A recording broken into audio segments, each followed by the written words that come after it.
Emmanuel Portaneri, bonjour.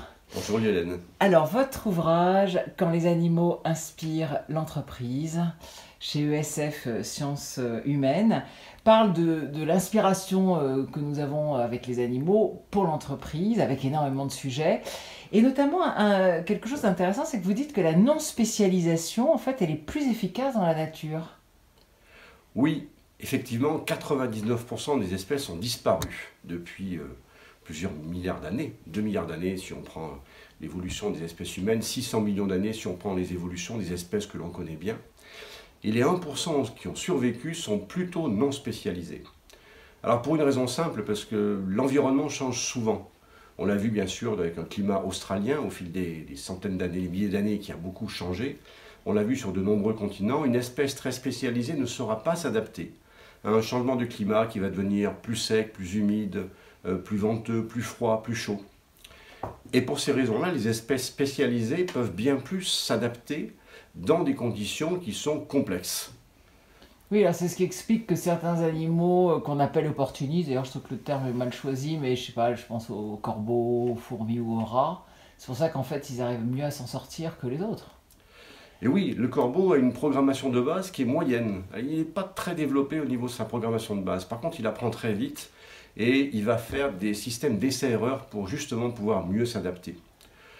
Par exemple, dans la non-spécialisation qui est la sienne, il va s'entraîner, c'est-à-dire que quand il va s'approcher d'une proie qu'il pourrait manger, il va d'abord la regarder parfois pendant plusieurs jours. Ensuite, il va commencer à donner un grand coup de bec, il va se reculer pour voir ce qui se passe. Et ensuite, petit à petit, il va s'en rapprocher, il va redonner des petits coups, il va finir par effectivement la manger progressivement. De même manière, pour le rat, on a comment dirais-je, une spécialisation du rat pour la non-spécialisation. Alors je m'explique. Le rat, c'est quelqu'un qui est non spécialisé pour tout. C'est-à-dire qu'il arrive dans un nouvel environnement, notamment proposé par l'être humain, que ce soit des bateaux, que ce soit des égouts, que ce soit des villes, que ce soit certains bâtiments administratifs ou autres, et le rat va trouver toujours son chemin partout. On le voit parce qu'on a fait les entraînements au niveau du rat, notamment sur des parcours où il devait trouver de la nourriture dans un labyrinthe. Et le chercheur, qui aime bien embêter un petit peu le rat, parfois changeait la nourriture de place. Or, il s'avère que le rat commence par d'abord chercher tous les espaces dans lesquels il peut se déplacer, il va repérer ensuite les espaces dans lesquels il va trouver de la nourriture.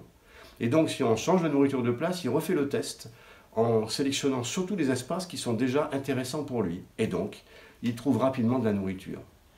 Alors est-ce que ça veut dire que c'est un enseignement pour nos sociétés où on a un peu tendance à se spécialiser beaucoup quand même avec la technologie, avec l'informatique, etc. Est-ce que du coup la spécialisation, l'ultra-spécialisation est néfaste pour les humains? Alors, tout dépend du contexte. Certaines entreprises se sont beaucoup spécialisées et n'ont pas réussi à s'adapter. Souvenez-vous de Kodak qui n'a pas saisi le virage du numérique et qui est resté sur de l'argentique. Ces produits argentiques étaient magnifiques. Mais à un moment donné, la plupart des industriels, des professionnels, de la personne qui achetait un appareil photo, en tout cas qui s'y intéressait, est passée plutôt au mode numérique. Et de ce fait, la société progressivement a disparu parce qu'elle n'a pas réussi à s'adapter à cet environnement. De la même manière, on a des sociétés qui ont une hyper spécialisation, par exemple dans les cabinets de conseil. Cela dit, ils sont sur un marché qui est lui-même hyper spécialisé. Donc ça tient. Par contre, comme toute espèce hyper spécialisée, le droit d'entrée est complexe, est un peu élevé. La plupart du temps, les sociétés ont intérêt plutôt à être dans une non-spécialisation pour perdurer. C'est-à-dire qu'une entreprise comme Renault, par exemple Peugeot ou autre, a tout à fait intérêt, et elle le sait, à passer à l'électrique, alors qu'elle était jusqu'à maintenant à quelque chose d'hybride ou bien au moteur en propulsion classique. Et c'est comme ça qu'elles vont survivre. Excellent, merci beaucoup. Merci.